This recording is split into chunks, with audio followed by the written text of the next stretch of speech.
حمدا لمنزل دنا وداء ومنزل الشفاء والدواء حمدا لمنزل دنا وداء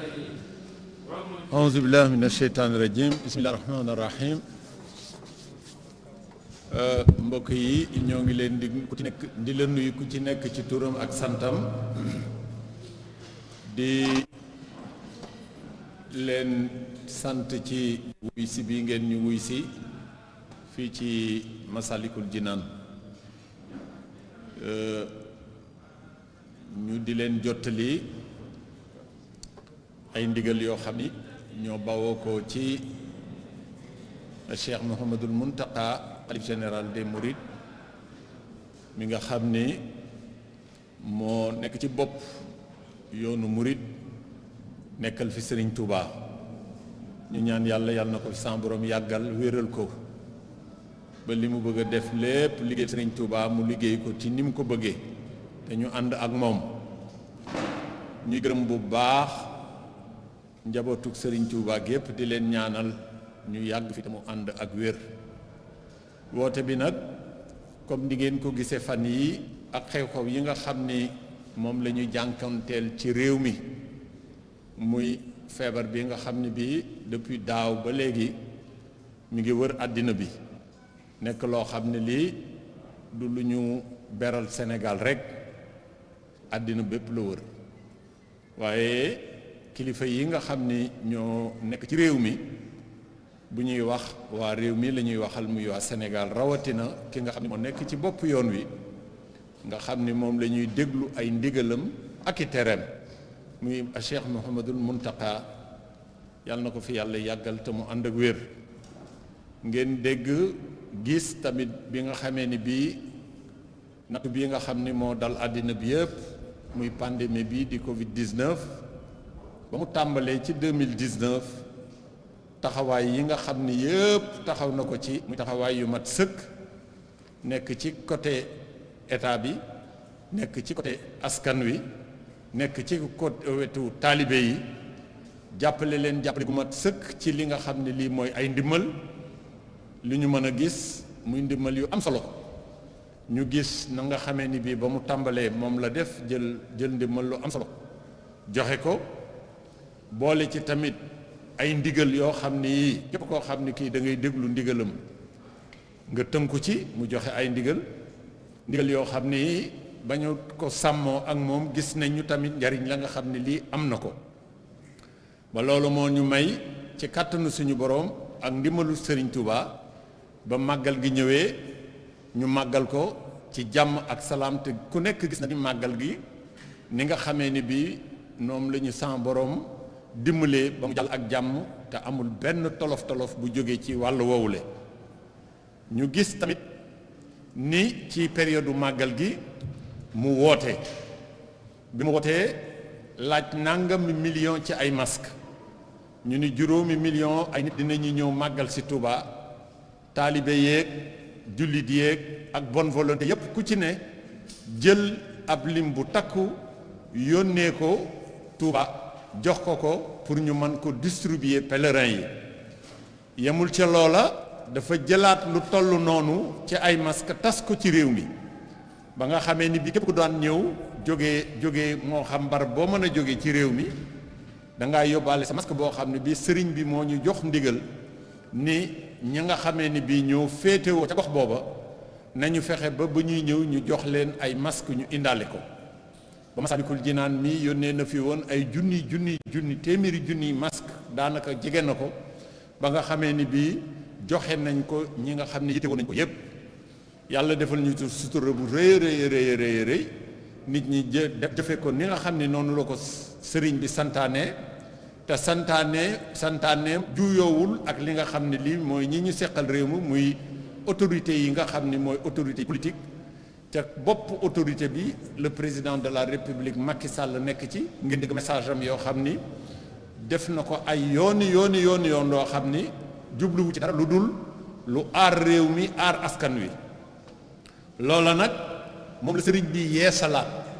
ngeen dégg fan yii ni nga xamee ni bii def na ko fële ca Touba daal di joxe ndigal képp koo xam ne yaa ngi wéye ndigal ngay sol masque yi ba pare li nga xam ne moom la ñuy sàmmook moom muy les mesures barrières tamit nga sàmmook moom sa kéemtalaay kàttan ndaxte loolu buñ koy wax kenn waruñu cey jëkk ndaxte ku la ni moytul daanaka dafa bëgg nga mucc nag yàlla moo ko yor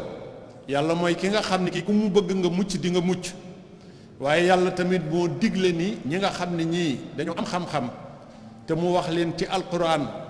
tudde leen ñi nga xam ni mooy boroom xam-xam yi ulul albaab yooyu boo déggee ñu koy wax mooy ñi nga xam ni jàng nañu xam nañu ba pare seen xam-xam màcc na ci lu demee ni maanaam mbirum paj bu fekkee ni dañu nañ sàmmoo ak i ndigal nañ aw fii ñun ñëpp bu fekkee ni bii juyewul ak li ñu diine sant dañ coo war a ànd te it sëriñ bi loolu la bëgg rek na ma ko digalee fële ca Touba digle ko tamit ca jumaa ja nga xam ne bii mooy suñu jumaa ju mag jooju nga xam ne fa la suñu yaakaar nekk Cheikhul Khadim Rasoul lay atteb Touba mooy atte fii ci Masalikul Jinaan di atte ci tamit fii nga xam ne fii daf maa jël teg ma ci kanam talibé yi ñu àndandoo di liggéeyal sëriñ bi muy maanaam dun bi nga xam ne moom la ñu tuddee région de Dakar ñu bëgg a def appel fépp foo xam ni kaddu sëriñ bi moo fa jug ak képp koo xam ni kii fa nga nekk sëriñ bi nga fa nekkal ak képp koo xam ni kii yaa ngi wuyoo ci turu yoonu murit sëriñ bi mi ngi lay digal ni mesure yooyu nga xam ni état bi édicté na ko muy fépp foo xam ni dafay jàkk wala muy juma wala ñu fay dajaloo te dajaloo bi nga xam ni bii war a nekk dajaloo bu yem ci ni ko état bi édicté mi ngi sant mesure barrière yooyu ñu def ko mooy ku fi ñëw di julli si wala ngay dem di julli ji ca barab yooyu na nga sol sa masque boo ñëwee tamit boo mënee àndaale sa gel nga indi def ci sa poos di ko raxas say loxo boo ko amul mi ngi digle ña nga xam ne ñii ñoo ŋànk jàkka ya wala ñoo fa nekkal sëriñ bi ñu fexe def organisation bi ñu defoon daaw bi lii amee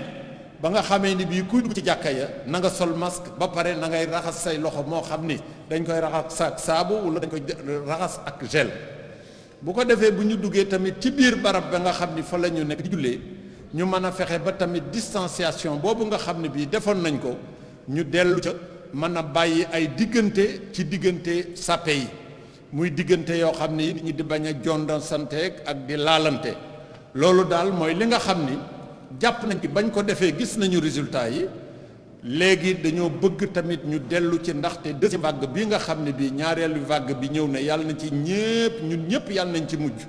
ci barke yonent bi sallallahu alayhi wa sallam barke xaadimu rasul waaye ñu tënku ci li nga xam ne lii mooy li sëriñ bi digle bu ko defee buñ ci tënkoo ak li nga xam ne lii mooy li autorité yi nga xam ne ji ñoo yor état bi digle bu ko defee yàlla dinañ ñu mën a dimbali ba beneen maanaam période am ni ko état bi expliqué nga xam ne loolu seen mbir la muy maanaam ay vaccination ak yeneen yoo xam ne ay programme loo xam ne programme u état bi waaye ñun li ñu war mooy liñ ñu digal ñu di ko def bëgg nañu fii ci Masalikul Jinaan nga xam ne mooy barab bi nga xam ne mooy barab bi gën a rëy ci Ndakaaru tey recevoir ay nit ku fiy ñëw ku ne na nga indi sa masque boo amul masque na nga ñëw def nañ fi comité boo xam ne bii ku amul masque te bëgg a dugg ci jàkka ji dinañ la ko jox parce que biir enceinte bi kenn du fi dugg te doo sol masque benn ñaari bi tamit gis ngeen booba ba léegi buntu boo xam ne bii nit dina fa jaare ba dugg ci biir jumaa ji wala ci ëtt bi teg nañ fa ay nit teg nañ fa ndox teg nañ fa saabu teg nañ fa eau de javel teg nañ fa tamit koo xam ne yor na gel boo xam ne boo tàllalee sa loxo mu defal la ci en quantité nga mën a raxas say yoxo bu ko defee mën a dugg ci biir ñi nga xam ne ñoo yor tamit organisation bi nii ñuy jullee ci jumaa ji dinañu def nañ nga xamee ni boobu noonu lañ ko defee woon muy am distanciation minimum 1 mètre diggante nit ku nekk ak ka nga xam ne ki moom nga war a dendal loolu lañ ci jublu mooy tënku ci ndigal nag ku ci jublu ku ci tënku ku ne na nga jàpp ni di nga mucc ndaxte ñun ku ne xam na ni li sëriñ bi wax la ñuy def kon ma ciy woo sama bopp di ci woo mboolem jullit di ci woo mbooleem taalibe ak fépp foo xam ne fii ndigalu sëriñ bi ma nga fay dem ñu fay jëfe ni lii mooy li nga xam ne lii moom la ñu bëgg ñun ñëpp ñu àndandoo mànkoo ci ba pare def ko tey ñaan yàlla mi nga xam ne dara tëwu ko te moo sañ lu nekk mu teggil ñu lii nga xam ne aw tiis la teggi ko te mu bañ fee ñëwati bi jaay Seydina Muhammad sallallahu alayhi wa sallam ci barkeb Serigne Touba. ñu ciy félicité tamit di ci encouragé ñi nga xam ne ñoom la yàlla jël mbir mi teg ko ci seen kanam muy les autorités politiques ca président de la République Macky Sall jiitu ci ak ñi nga xam ne mooy ministre de l'intérieur ñi nga xam ne ñoom ñoo yor lii xam ni li ñu bëgg du dara lu dul lu ñu muccal ki bëgg nag li nga xam ne lii dafa bëgg dafa bëgg nga mucc wax dëgg yàlla fu mu la woo fu ne war nga ko faa wuyu ndax nga yombal ko la nga xam ne lii mooy ab liggéeyam te liggéey bi du dara lu dul un travail scientifique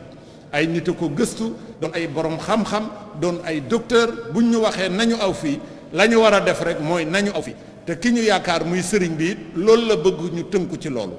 lii daal moo doon waxtu wi moo doon communiqué bi nga xam ne bii moom laa bëggoon ñun ñëpp ñu partagé ko di leen gërëm yéen ñi nga xam ne yéenay taskatu xabaar yi nga xam ni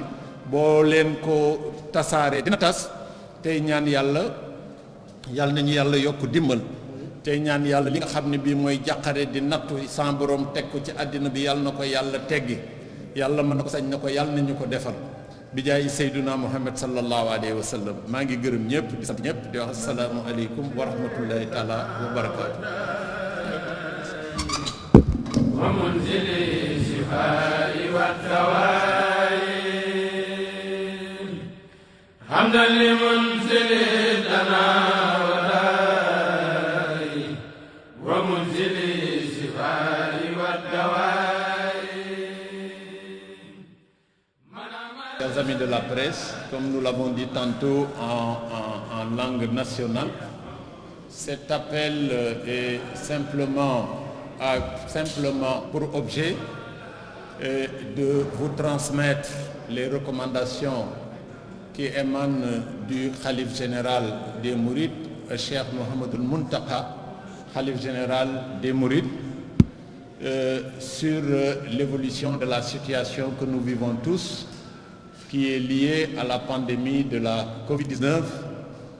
et qui aujourd'hui est dans sa deuxième vague de propagation. Alors, comme vous l'avez entendu cette semaine, au niveau de Touba, il a donné des recommandations par rapport à la tenue que nous devons avoir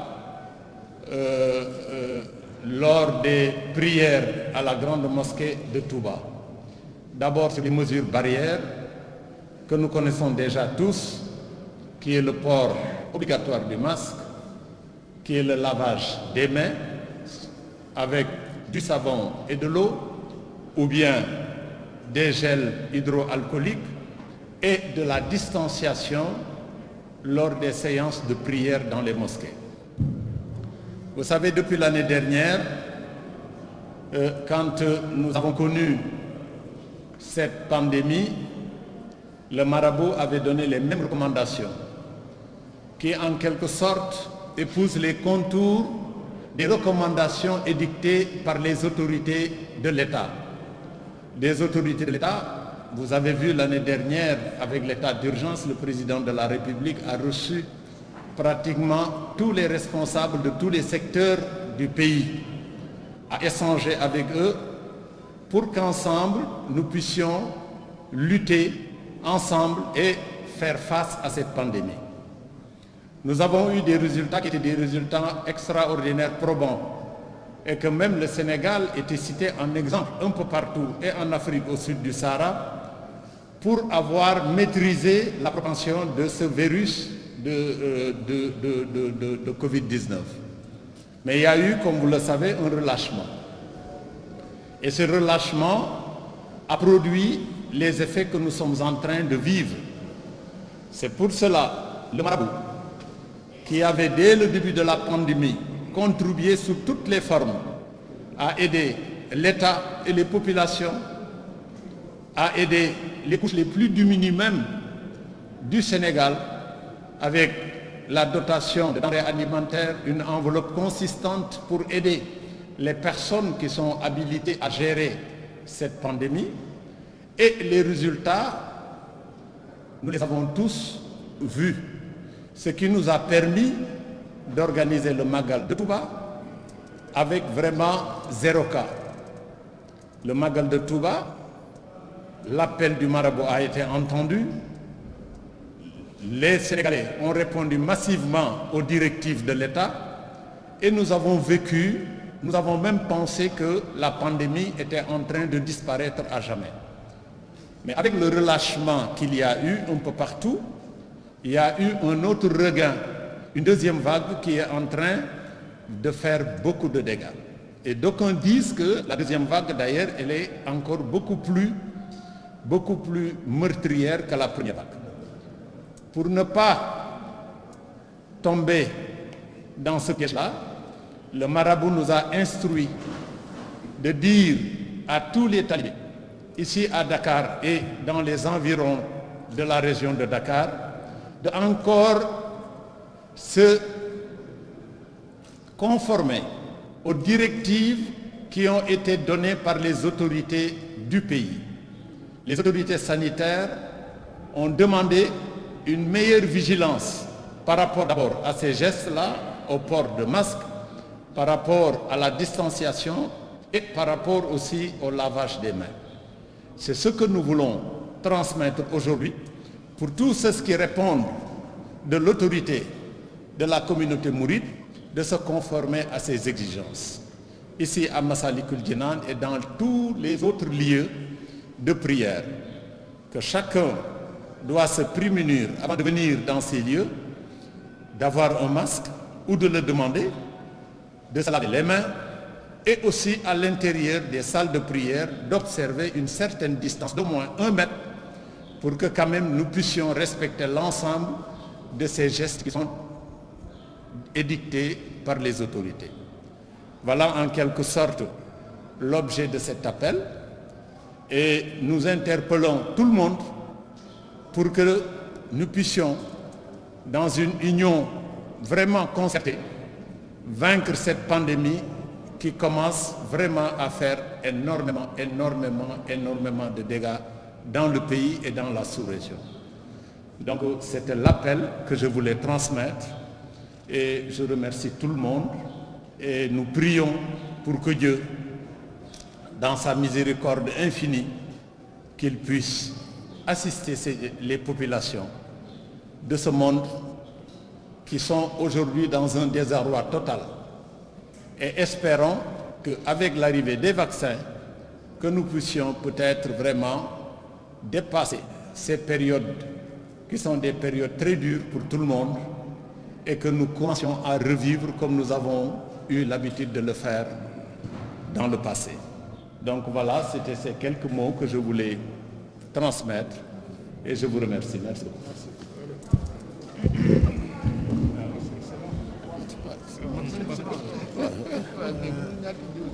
Le message est clair et précis. Ah, c'est pas vrai.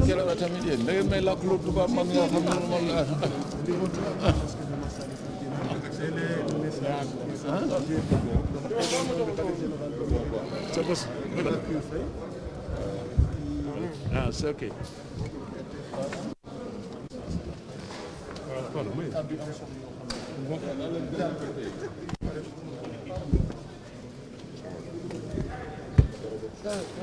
حمدا لمنزل دنا والداء ومنزل الشفاء والدواء حمدا لمنزل دنا والداء ومنزل الشفاء والدواء من أمر العباد بالدعاء ليدفعوا به عن البلاء ثم